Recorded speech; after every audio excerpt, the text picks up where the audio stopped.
பார்த்தேன். அதிமுகங்கிற பேரையே சொல்லல. அதிமுக தொண்டர்களுக்கு அது பெரிய உற்சாகத்த குடுத்திருக்குமா? எழுச்சிய குடுத்திருக்குமா? நம்பிக்கைய குடுத்திருக்குமா?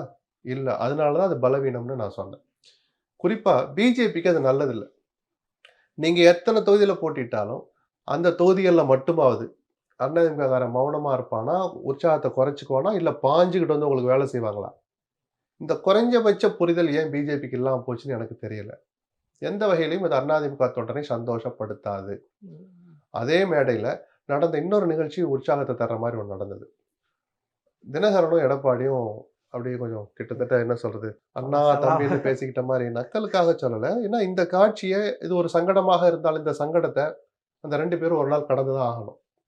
என்ன பிரிஞ்சு "நீ யாரு? போட்டு பார்த்துக்கலாம் வா" அப்படின்லாம் சவால் விட்டு 2 பேருமே 3 பொதுத் தேர்தல்களில் தோல்விய சந்திச்சது தான் ரிசல்ட்டா போச்சு.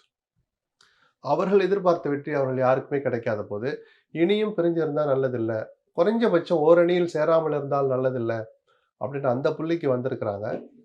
தினகரனுக்கு இருந்த சாய்ஸ்ல 3ல ஒரு சாய்ஸ் அது. அதில எடப்பாடி இவ்வளோ தூரம் இவ்வளோ சீக்கிரம் இறங்கி வந்தது கவனிக்க தகுந்த நல்ல மனமாற்றமா நான் பார்க்குறேன். தினகரன சேர்த்துக்கிட்டனால இல்ல. நீங்கள் முதலமைச்சர் ஆவதற்கு நீங்க கொஞ்சம் இறங்கி வந்து தான் ஆகணும். மனம் மாறி தான் ஆகணும். இதத்தான் இந்த 6 முன்னாள் அமைச்சர்கள் போய் 1 வருஷம் முன்னாடி சொன்னது.